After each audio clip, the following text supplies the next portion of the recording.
오늘 본문의 내용은 우리가 잘 알고 있는 것처럼 처녀 마리아가 아기 예수를 낳을 것이라는 소식을 천사로부터 듣게 되죠. 그리고 그것을 찬양한 내용으로 되어 있습니다. 46절에 보시면 마리아가 이르되 내 영혼아 주를 찬양하며 라고 되어 있습니다. 이제 임신을 하게 되고 그러고 난 다음에 아들을 낳을 것이라는 소식을 천사로부터 전해 들은 마리아는 그것 때문에 하나님을 찬양하게 되죠. 그러나 우리가 이것을 좀 더 깊이 있게 생각을 해보면 지금 마리아가 처해 있는 상황이 사실은 하나님께 그렇게 쉽게 찬양할 수 있는 상황이 아니라는 것입니다. 그렇죠? 우리가 두 가지를 생각해 볼 때 그것은 분명하죠. 첫 번째는 무엇입니까? 첫째는 성적으로 많이 개방되어 있다고 하는 지금도 처녀가 잉태했다라고 하면 어떤 시각으로 바라봐요? 이상한 눈초리로 바라보지 않습니까? 그런데 그 당시에는요, 지금보다 성적으로 상당히 엄격한, 마리아가 살고 있었던 그 시대는 성적으로 상당히 엄격한 유대인 사회였습니다. 그 당시에 그 성적으로 이 시대가 얼마나 엄격한 시대였는지를 알 수 있는 것은 뭐냐면, 가늠한 현장에서 붙잡혀온 여인을 어떻게 하라고 합니까? 돌로 쳐 죽이라 라고 얘기를 하지 않습니까? 원래 율법에 보면 이런 여인은 어떻게 하기로 되어 있냐면 돌로 쳐 죽여도 상관이 없습니다. 그것은 허락되어 있는 거예요. 그만큼 그 시대는 성적으로 상당히 엄격한 시대였습니다. 그 얘기는 뭐예요? 마리아가 만약에 마리아가 임신을 하고 애를 낳았다고 한다면, 그것도 정식으로 결혼하기 전에 그랬다고 한다면 어떻게 될 수 있다는 게 죽을 수도 있다는 것입니다. 그렇기 때문에 이것은 쉽게 하나님께 찬양할 수 있는 그런 상황이 아니에요. 거기다 또 두 번째 이유는 뭡니까? 더 기막힌 사실은 이 마리아는 남자를 경험한 적이 있어요, 없어요? 전혀 경험한 적이 없어요. 남자를 정말로 사람들이 생각하는 것처럼 남자를 경험을 하고 임신을 했다고 그러면 덜 억울할 텐데, 그런 경험도 없는 처녀인 자기가 잉태를 하고 아이를 낳는다는 소식을 들었을 때 여러분 얼마나 기가 막히겠어요. 기가 막힐 뿐만 아니라 그것 때문에 잘못하면 목숨을 잃어버릴 수 있는 그런 상황입니다. 그런데도 불구하고 지금 마리아는 뭐를 하고 있다고요? 하나님을 찬양하고 있다는 거예요. 여러분 어떻게 마리아는요 그런 가운데서 하나님을 찬양할 수 있었을까요? 오늘 본문의 말씀에 보시면 첫 번째 이유를 우리는 48절에서 발견할 수가 있어요. 48절에 보시면 그렇게 얘기를 하고 있습니다. 그의 여종의 비천함을 돌보셨습니다. 보라, 이제후로는 만세 나를 복이 있다 일컬으리로다. 뭐 때문에 지금 하나님을 찬양하고 있다고요? 비천한 자기를 하나님께서 돌보시고 자기에게 뭐를 베풀었어요? 은혜를 베푸신 것 때문에. 은혜. 여기서 마리아는 그것을 은혜라고 얘기를 하고 있어요. 은혜라고 얘기를 하고 있어요. 그것 때문에 잘못하면 자기가 사람들한테 손가락질을 받을 수 있고, 그것 때문에 잘못하면 죽을 수도 있는데, 마리아는 뭐라고 그러냐면 그것을 은혜라고 얘기를 하고 있어요. 왜 은혜라고 얘기를 하고 있습니까? 비천한 자기에게 하나님의 놀라운 일 가운데 자기를 불러주신 것 때문에 그는 하나님을 찬양하고 있는 거예요. 그것을 은혜라고 얘기를 하고 있습니다. 여기서 비천하다는 것은 뭐예요? 사회적으로 신분이 상당히 낮은 것을 얘기를 하고 있는 거예요. 세상적으로 보면은 참으로 보잘것이 없고 비천한 신분의 자기를 하나님께서 자기를 통해서 하나님의 놀라운 일들을 하신다는 사실 때문에 지금 마리아는요 감격하고 지금 하나님께 감사하고 찬양하고 있는 게, 그것 때문에 사람들의 손가락질 받을 것도 알고 있고 잘못하면 죽을 수도 있다는 사실을 알고 있었음에도 불구하고 그것보다 그를 감격하게 한 것은 다른 것이 아닙니다. 비천한 자기에게 하나님의 그 놀라운 일들을 자기를 통해서 하신다는 것 때문에 마리아는요 너무나 감사하고 감격해서 하나님께 찬양을 드리고 있습니다. 여러분 얼마나 이 마리아의 믿음이, 신앙이 순수해요. 저는 이걸 보면서 마리아의 신앙이 너무나도 순수하고 너무나 깨끗한 것 같아요. 물들지 않고, 세상에 물들지 않고 얼마나 순수하고 아름답습니까? 요새는 이런 사람 보기가 쉽지 않은 것 같아요. 목회자로서 제가 연말이 될 때마다 참으로 늘 안타깝게 보는 것은 다른 것이 아니에요. 1년 연말이 이제 한 해가 지나가게 되면 교회에서는 일꾼을 이제 다음 해 일할 사람 일꾼을 세웁니다. 근데 항상 한 해도 거르지 않고 늘 목격하는 현상 중에 하나는 뭐냐면 마땅히 일할 신앙의 연륜도 되었고 할 수 있는 사람임에도 불구하고 할 수 없다라고 거절하는 사람들을 볼 때마다 얼마나 안타깝고 하나님 앞에 얼마나 민망한지 몰라요. 하나님 앞에 제일 민망해요. 성도들 보기에도 죄송스럽고 마땅히 신앙의 연륜이 되었으면 이제는 헌신하고 봉사할 때가 되었음에도 불구하고 하지 않아요. 저는 그럴 때마다 속으로 생각합니다. 저 사람은 과연 세상에 나가서 자기 일을 할 때도 저렇게 할까? 근데 그렇지 않거든요. 세상 일은 얼마나 열심히 하는지 몰라요. 근데 주님의 일이라고 그러면 그렇게 안 해요. 하려고 그러진 않아요. 물론 뭐 개인적으로 사정이 있고 나름대로 이유가 있겠죠.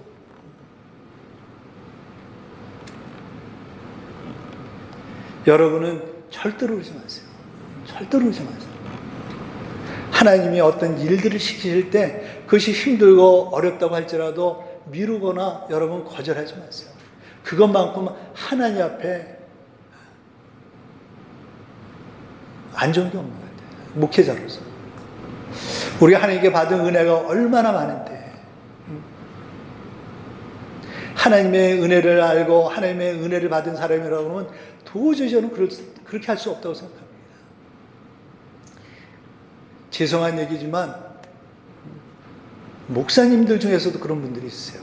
우리 협의회를 하다 보면 협의회에서도 이제 일꾼들을 세우거든요. 회장, 부회장, 총무들, 뭐 서리, 뭐 세워요. 근데 거기서도 똑같은 현상이 일어나고 있어요. 목회를 저렇게 할까?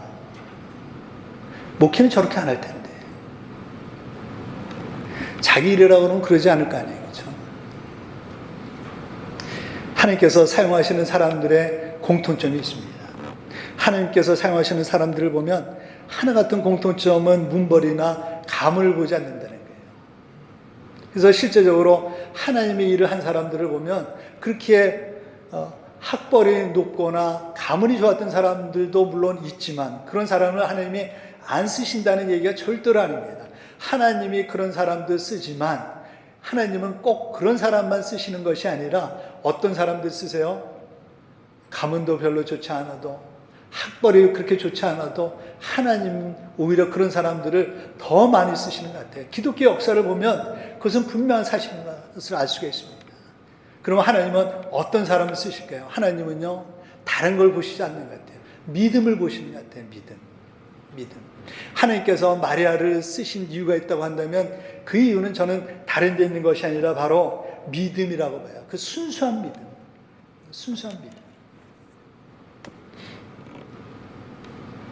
마리아가 이종 사촌 언니였었던 엘리사벳을 찾아갔을 때 엘리사벳이 마리아가 성령으로 잉태하여 메시아를 낳을 것을 알고 성령이 충만해서 마리아에게 그렇게 얘기합니다. 45절에 보시면 주께서 하신 말씀이 반드시 이루어지리라고 믿는 그 여인에게 복이 있도다. 어떤 여인에게 복이 있다고요? 정말로 복이 있는 자, 하나님의 은혜를 받는 자, 하나님의 축복을 받는 사람은 다른 사람이 아니에요. 믿음이 있는 사람. 하나님이 말씀하신 것이 반드시 이루어질 것이라고 믿는 사람. 하나님 왜 그렇습니까? 하나님은 그를 축복하시고 그를 통해서 자신의 일을 하시기 때문에 그래요. 다른 것을 보지 않아요. 다른 것도 물론 중요하지만 하나님이 보시는 한 가지 초점이 있으십니다. 하나님은 아무 사람이나 쓰지 않으세요. 하나님은 아무 사람이나 자기의 은혜를 나누지 않으세요. 어떤 사람의 믿음이 있는 사람이에요. 믿음이 있는 사람을 통해서 은혜를 베푸시고 그를 축복하시고 그의 삶을 통해서 하나님의 일을 행하십니다.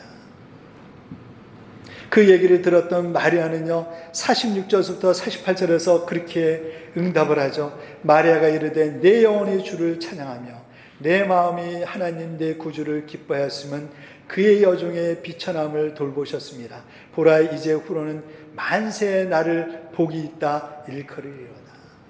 마리아는 처녀인 자신이 하나님께서 약속하신 메시아를 낳게 될 것이라는 천사의 말씀을 뭐예요? 믿음으로 받아들인 거예요. 믿음으로 받아들인 거예요.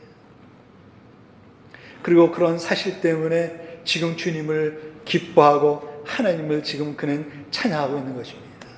근데요, 이 앞에 어떤 사건이 기록되고 있냐면 우리가 잘 알고 있는 침례 요한이 태어나는 그런 기사가 그 앞에 바로 기록되어 있어요. 그 앞에 어떤 기사가 기록되어 있냐면 이 천사가요, 마리아에게 왔던 천사가 사실은 누구를 먼저 찾아갔었냐면 6개월 전에 사가랴 제사장을 찾아갔어요.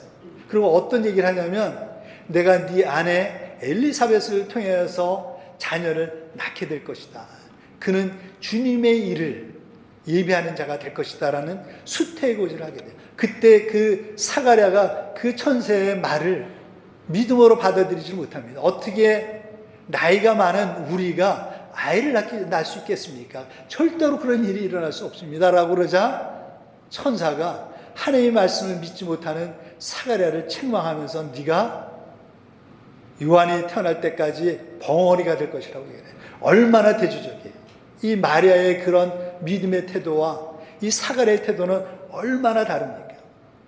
사실은 지금도 이 동정녀 탄생을 믿지 못하는 사람들이 얼마나 많이 있는지 몰라요. 세상 교회 바깥에 있는 사람은 뭐 그렇다고 할지라도 더 안타까운 것은 뭐냐면 교회를 다니는 사람들조차도 이 동정녀 탄생을 믿지 못한다는 거예요. 그런 의미에서 보면 이 마리아의 신앙 고백은 얼마나 대단한지 모릅니다. 이것이 쉬운 일이 아니거든요. 하나님의 사람, 하나님께 쓰임받는 사람에게 가장 중요한 것이 있다고 한다면 그것은 다른 것이 아닙니다. 믿음이에요. 왜냐하면 하나님께 쓰임받기 위해서 가장 요구가 되는 것은 바로 믿음이기 때문이십니다. 어떤 믿음일까요? 하나님이 지금 우리와 함께 하시고 우리의 믿음 가운데 역사하시는 하나님이라는 사실을 믿는 사람들을 통해서 하나님은 지금도 하나님의 일을 하고 계십니다. 아까 우리가 IMB에서 보내준 태국에 있는 선교사님의 간증을 들었잖아요. 그렇죠? 하나님의 부르심이 있었을 때 그는 즉석에서 그 자리에서 하나님께 헌신하지 않습니까?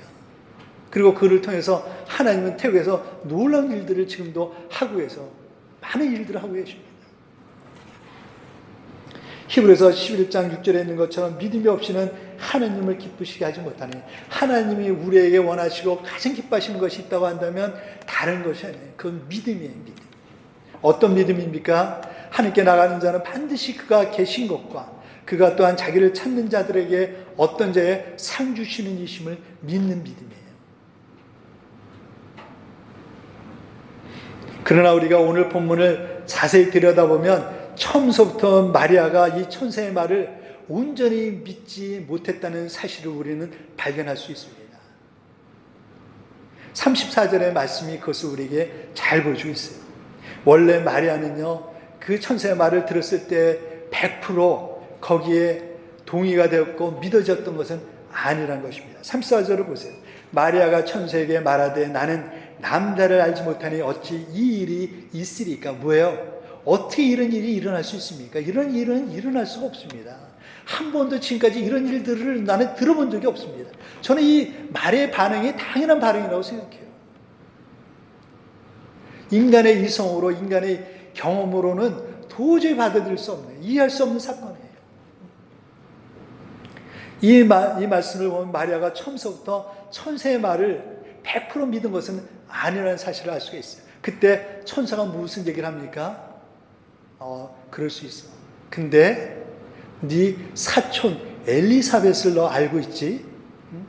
6개월 전에 내가 그 사가랴에게 찾아갔을 때 사가랴도 너랑 똑같은 말을 먹었어. 근데 어떻게 됐냐? 그는 지금 임신을 하고 지금 태어날 것을 기다리고 있는 중이야. 그럴 때 38절에 보면 그때서야 마리아가 천사의 한 말을 믿게 되었던 것을 발견할 수 있습니다. 38절에 보시면 그런 얘기를 하자 마리아가 이르되 주의 여종이오니 말씀하신 대로 내게 이루어지리다 라고 했을 때 천사가 그때 비로소 떠나가게 됩니다. 그리고 천사가 떠나가게 되자 그 다음 내용을 보면 마리아가 급히 일어나서 어디로 가냐면 엘리사벳을 찾아가요. 엘리사벳을 찾아갑니다. 산중에 있었던 엘리사벳을 찾아가게 돼요. 왜 갔을까요, 여러분? 왜 갔을까요? 다시 한번 엘리사벳의 임신을 확인하고 자신이 지금 처해 있는 상황을 아마도 상담하기 위해서 갔을 것입니다. 그러자 엘리사벳이 마리아의 얘기를 듣고 축복해주고 격려해주죠. 45절에 보시면 그것이 바로 45절의 말씀이에요. 주께서 하신 말씀이 반드시 이루어지리라고 믿는 그 여자에게 복이 있도다. 하나님의 약속은 반드시 이루어져. 그것을 믿는 자가 복이 있는 자야. 그 격려를 듣고 마리아가 지금 찬양하는 것이 오늘 본문의 내용이에요. 그때 마리아는 진심으로 하나님의 말씀을 믿고요, 하나님을 찬양하게 됩니다. 여러분, 하나님의 능력으로 자녀를 잉태한 두 여인이 만나서 그 하나님의 약속의 말씀을 믿고 찬양하고 있는 이 두 여인의 모습을 한번 생각해 보세요. 얼마나 아름다워요. 아직 일어나지 않았지만 일어날 것을 기대하면서 그 하나님의 놀라운 일들을 믿음으로 찬양하고 있는 이 두 여인의 모습을 한번 생각해 보세요. 이것보다 더 아름다운 일이 있습니까? 여러분, 신앙생활은 혼자 하는 것이 아닙니다. 우리도 때때로 마리아처럼 하나님의 말씀 때문에, 신앙 때문에 세상 가운데 살다 보면 어려운 일들을, 예상하지 못했던 어려운 일들을 만날 수가 있어요. 여러분은 그럴 때 어떻게 하십니까? 여러분이 신앙생활 가운데서 신앙생활 하다가 어려운 일들을 만나게 될 때, 예상치 못한 일들을 만나게 될 때, 신앙에 의문이 생기고 때때로 신앙에 회의가 생길 때 여러분들은 어떻게 하세요? 어떤 사람들은 신앙에 힘들고 어려우면 교회를 멀리하는 사람들이 있어요. 멀리하는 사람들이 있어요. 그러나요, 그럴 때일수록 더욱더 여러분 믿음의 공동체 안에 붙어 있어야 된다는 사실이에요. 마리아는요, 이 문제를 해결하기 위해서, 이 문제를 확인하기 위해서 어떻게 했냐면 자기 사촌 언니인 엘리사벳을 찾아갑니다. 그리고 자기 고민과 신앙 상담을 나누고요, 거기서 그는 엘리사벳을 통해서 격려를 받고 위로를 받고 확신을 얻게 돼요. 그래서 하나님을 찬양하게 됩니다. 우리가 때때로 신앙생활 하다 보면 어려움이 있을 수가 있고요, 때로는 신앙의 회의가 될 수 있고요, 의문이 들 수가 있고요. 그래서 때때로는 더 이상 그 믿음의 공동체에 나오고 싶은 마음이 없어질 때가 있을 수도 있어요. 왜냐하면 우리는 인간은 연약한 존재이기 때문에 그래요. 그것은 이상한 일이 아니에요. 그러나 그럴 때 중요한 것이 있습니다. 그럴수록 우리에게 필요한 것이 있다고 한다면 그럴 때일수록 더욱 믿음의 공동체에 붙어 있어야 된다는 거예요. 더욱더 나와야 된다는 거예요. 더욱더 힘써야 된다는 거예요. 히브리서 10장 24절부터 25절에 있는 것처럼 서로 돌아보아 뭐예요? 사랑과 선행을 격려하며. 우리가 신앙으로 이 세상 가운데 산다는 것이 결국 만만치 않지 않습니까? 때때로는 힘들지 않습니까? 그때 우리에게 뭐가 필요해요? 모이기를 힘써야 돼요. 그래서 하나님께서 우리에게 세워준 것이 교회예요. 교회 존재 목적에 여러 가지 목적이 있지만 그 중에 가장 중요한 목적 중에 하나가 있다고 한다면, 우리가 세상에서 힘들고 어려운 가운데 있었을 때 우리를 격려하고 세워줄 수 있는 공동체가 바로 교회 공동체인 사실을 여러분 꼭 기억하세요. 너희가 서로 돌아보아 사랑과 선행을 격려하며. 모이기를 패하는 어떤 사람들의 습관과 같이 하지 말고 오직 권하여 그날이 가까움을 볼수록 더욱 그리하자. 여러분, 가면 갈수록요, 세상은요, 모이기가 더 힘들어진다는 사실을 아십니까? 바빠질 것이고요, 개인적인 여러 가지 관심사로 인해서 모이는 것이 가면 갈수록 어려질 것에 대해서 성경은 분명히 우리에게 경고하고 있습니다. 이것은 그냥 우연히 생긴, 우리가 바쁜 것이 아니에요. 우리가 모이는데 장애하는 방해 요소가 많이 있습니다. 그러나 여러분이 그것을 극복하셔야 돼요. 여러분의 신앙을 위해서, 여러분의 삶을 위해서. 그럴 때일수록 어떻게 하라고요? 모이기를 힘쓰셔야 돼요. 나의 힘든 것을 내려놓고, 고민을 내려놓고 같이 기도하고 힘을 얻고, 또 세상에 나가서 다시 한판 붙어서 또 싸우고. 우리가 지난 시간에 우리 신앙 여정은 영적인 전투라는 것에 대해서 같이 나누지 않았습니까? 만만치 않아요. 영적인 싸움이에요.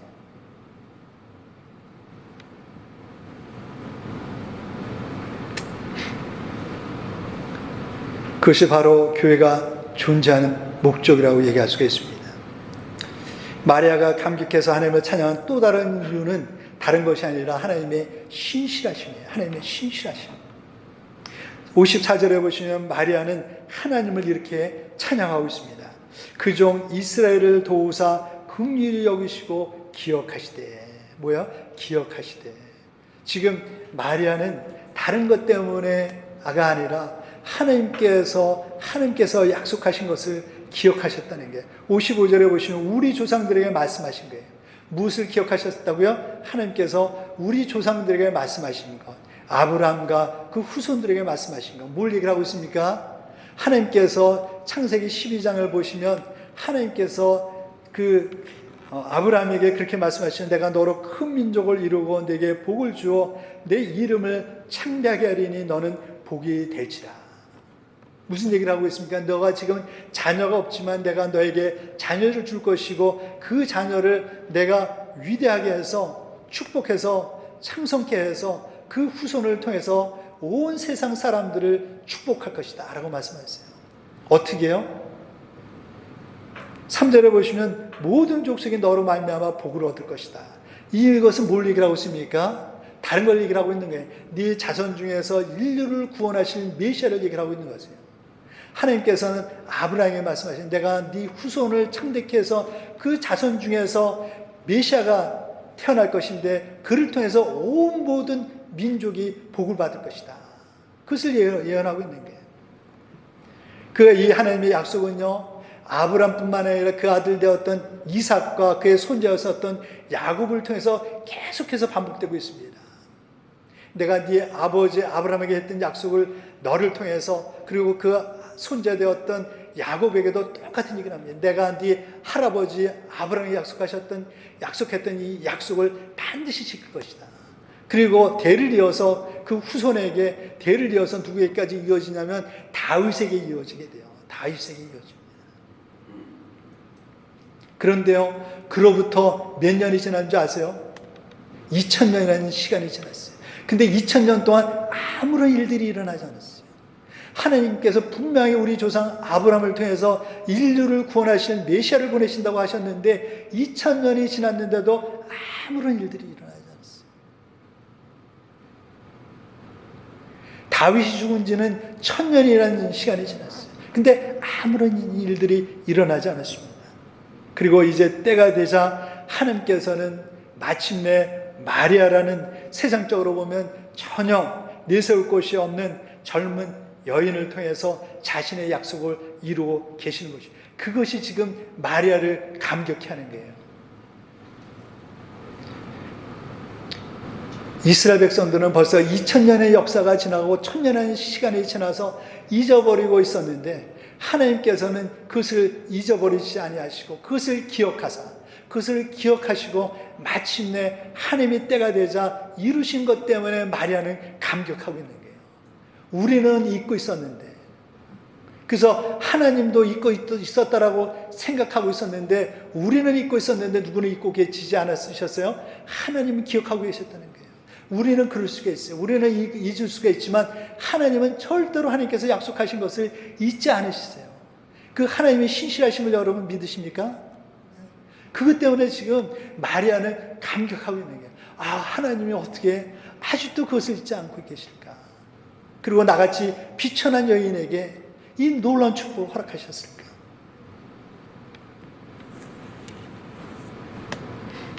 성경은 하나님의 약속으로 가득 차 있습니다, 여러분.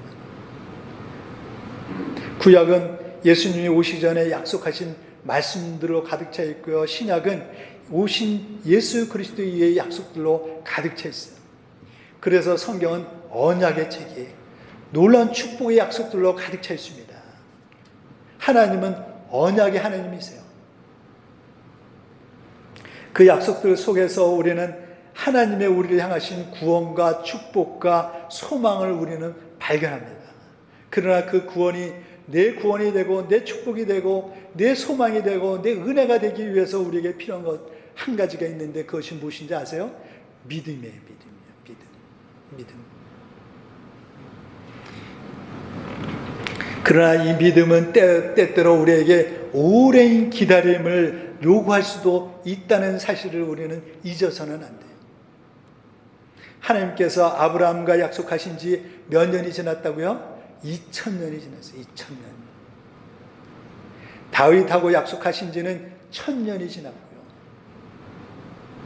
하나님은 계속 약속만 하시고 2000년이 지날 때까지 아무런 일들이 일어나지 않았어요. 따라서 이스라엘 백성들은 하나님께서 약속하신 메시아가 오시기까지 몇 년을 기다렸습니까? 2000년이라는 역사를 기다렸어요. 2000년이라는 역사를 기다렸습니다. 그 기다림의 시간은 이스라엘 백성들에게 결코 쉬운 시간은 아니었을 것입니다. 그렇지 않습니까, 여러분? 그 사이에 수많은 어려움도 있었어요. 우리가 구약의 역사를 보면 얼마나 수많은 어려움의 역사가 그 사이에 흘러가고 있는지를 우리는 잘 알고 있습니다. 근데 그 2000년의 역사를 하나님은 의미 없이 뜻없이 흘러보내신 것이 아니에요. 왜 하나님께서는 2000년의 시간이 지났을 때야 되어서 비로소 하나님께서는 마리아를 통해서 메시아를 보내셨을까요?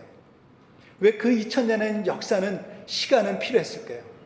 그 시간은요 결코 무의미한 시간이 아니었다는 사실 여러분 꼭 기억하셔야 돼요. 사실 그 시간은 하나님께서 메시아를 이 땅 가운데 보내시기 위해서 이스라엘 백성을 준비시킨 시간이었다는 사실 여러분은 알고 계십니까? 사실 그 2000년의 시간은 준비의 시간이셨어요. 누구를 준비시키셨어요? 이스라엘 백성을 준비시킨 준비의 기간들이었습니다. 하나님께서 뭘 준비시키셨을까요? 한 가지 분명한 사실이 있습니다. 뭐냐면 하나님만이 참으로 살아계시고 유일하신 하나님이라는 사실이에요. 여러분 구약 역사를 쭉 보시면요, 이 구약의 역사는 뭐에 대한 역사냐면 이 우상 숭배와의 싸움이었댔어요. 아브라함이 갈대아 우르를 떠나서 하나님께서 약속하신 땅으로 갔을 때 아브라함을 지배하고 있었던, 그리고 그 당시에 있었던 모든 신앙은 뭐냐면 다신론이었었고 우상 숭배였댔어요. 아브라함도 거기서 자유롭지 못했어요. 여러분 구약의 역사를 읽을 때 여러분 기억해야 될 것은 뭐냐면 이스라엘 백성이 하나님을 믿은 것이 하나님만 믿은 것이 아니라 하나님과 더불어 뭐를 믿은 건지 아십니까? 다른 우상들도 믿고 있었다는 사실을 여러분 잘 아셔야 돼요. 야곱이 삼촌 라반의 집을 떠났을 때 그 아내였었던 라헬이 뭐를 가지고 떠나냐면 르비딤을 가지고 떠나요. 믿음의 가정인데 계속해서 이 이스라엘 사람들은요 우상 숭배에 다신론에 빠져 있었어요. 하나님도 믿지만 또 뭐를 믿었어요? 다른 우상들도 믿고 있었어요. 하나님이 2000년 동안 이스라엘 백성을 뭘 준비시키셨냐면 그걸 준비시켰어요. 그들은 다 거짓되고 헛된 것이고 나만의 참으로 살아계신 유일하신 하나님. 그걸 교육시키는데 몇 년이 걸렸다고요? 2000년이 걸렸어요. 2000년. 그걸 준비시키신 거예요. 그래서 2000년이 지났을 때 마침내 이스라엘 가운데 뭐가 없어지면 우상이 없어졌어요. 우상이 여러분. 그래서 신약으로 넘어오게 되면 유대인들 가운데 더 이상 우상 숭배가 없어졌습니다. 그때 비로소 그들은 하나님만의 유일하신 하나님이라는 것을 믿게 돼요. 그래서 예수님이 기적도 베풀어 주시고 너무나 지나쳐가지고 기적도 베푸시고 자기가 하나님의 아들이라고 그랬을 때 더 이상 그들이 받아들이지 못했던 이유는 뭐냐면 하나님 오직 한 분이시라는 그 유일한 상상 때문에 그래요. 근데 그것이 하루아침에 된 것이 아니라는 사실이에요.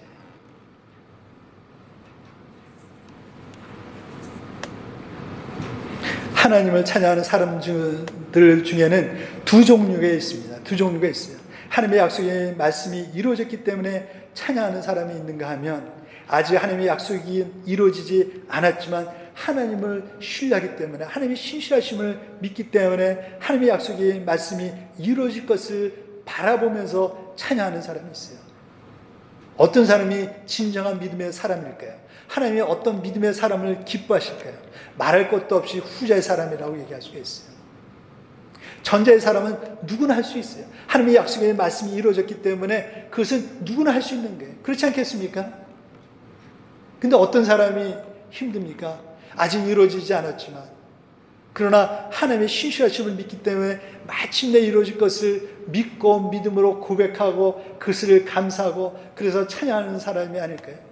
마리아는 바로 이 후자의 사람이라고 얘기할 수 있어요. 후자의 사람. 마리아는 하나님의 약속을 받았을 뿐 아직 아기 예수를 임신하는 것도 안 했어요. 그런데도 하나님을 찬양합니다. 그런 일들이 일어난 적이 없었는데도 하나님을 믿기 때문에 우리 인생 가운데 일어나지 않은 일을 믿는다는 것이 얼마나 어려운지 몰라요. 한 번도 역사 가운데 일어난 적이 없고 이성적으로 생각할 때 아무리 생각해도 그것은 불가능한 일임에도 불구하고 하나님께서 약속하셨기 때문에 하나님께서 말씀하셨기 때문에 그 말씀하신 것을 반드시 이루실 것을 믿기 때문에 믿음으로 고백하고 그래서 그것 때문에 감사하고 감격하고 찬양할 수 있는 사람.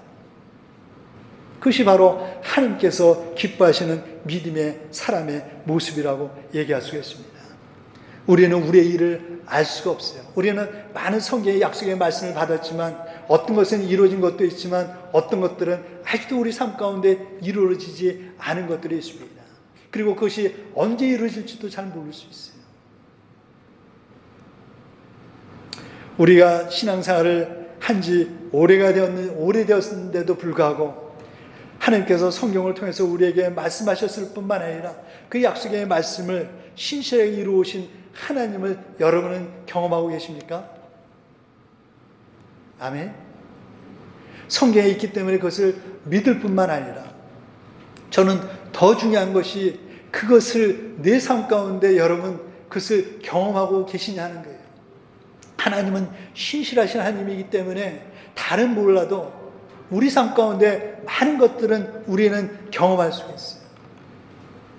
만약에 여러분 삶 가운데 아직도 이 하나님의 신실하신 말씀을 여러분 삶 가운데 경험한 적이 없다고 한다면 여러분 그것은 사실은 심각한 신앙의 문제라고 저는 여러분에게 경고하고 싶어요. 하나님이 신실하십니다. 하나님이 약속하신 것을 반드시 이루시는 분이세요. 그런데 그 약속의 말씀을 여러분 삶 가운데 하나도 경험한 것이 없다고 한다면 여러분은 과연 뭐 때문에 신앙생활하고 계시고 무엇을 신앙생활하고 계신가요?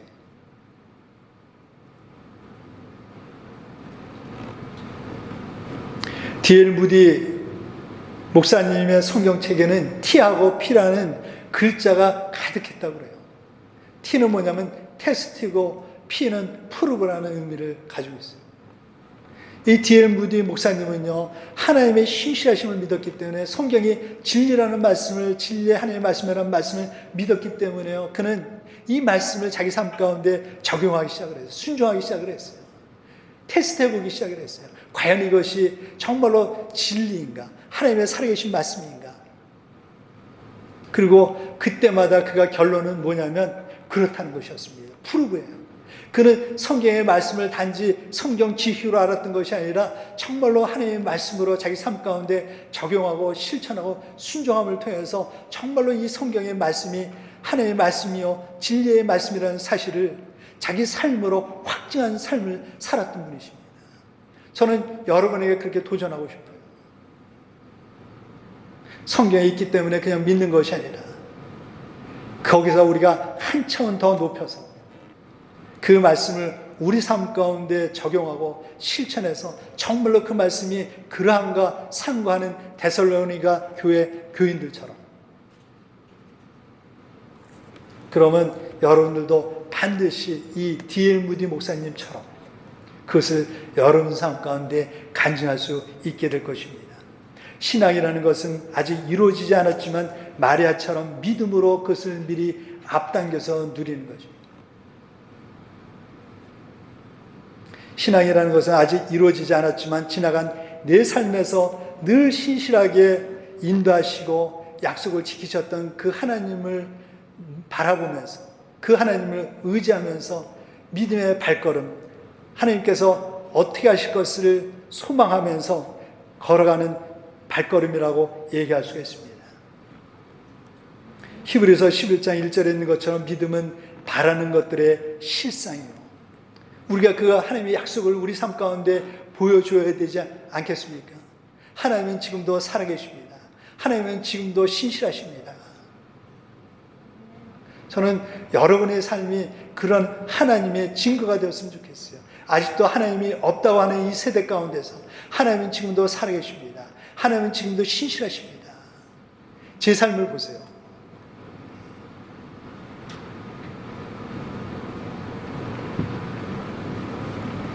여러분, 우리에게 아직 성취되지 않은 한 가지 중요한 하나님의 약속이 남아있다는 사실을 여러분 기억하십니까? 그것은 다른 것이 아니라 아기 예수로 이 땅에 오신 주님께서 우리 죄를 위하여 십자가에 죽으시고 부활하셔서 다시 오신다라고 한 재림의 약속의 말씀이세요. 그 약속의 말씀은 반드시 이루어질 것입니다. 여러분은 이 주님의 약속의 말씀을 믿으십니까? 그렇다면 여러분 깨어서 신랑 맞을 준비를 한 다섯 처녀처럼 그때를 여러분 깨어서 준비하셔야 돼요. 여러분이 정말로 이 예수님의 재림의 약속의 말씀을 시리어스하게, 진지하게 그 말씀을 여러분 믿는지 여부는 단순하게 입술로의 고백이 아니라 정말로 그 깨어 있었던 다섯 처녀처럼 준비하고 있느냐는 게, 그때를 바라보면서 그때를 소망하면서 하루하루의 삶을 전진하고 있느냐 하는 것입니다. 다시 오실 그 예수님, 아기 예수로 2000년 전에 오셨던 그 예수님, 그러고 난 다음에 2000년이라는 세월이 지났어요. 어떤 사람들은 2000년 동안 아무런 일들이 일어나지 않은 것 때문에 이 하나님의 약속을 믿지 못하는 사람들이 있어요. 그러나 하나님은요, 반드시 약속하신 것은 이루십니다. 그것을 믿는 자가 복 있는 자예요. 복 있는 자예요. 다시 오실 그 예수님을 깨어 준비하는 저와 여러분이 되시기를 주님의 이름으로 축복합니다. 기도하시겠습니다.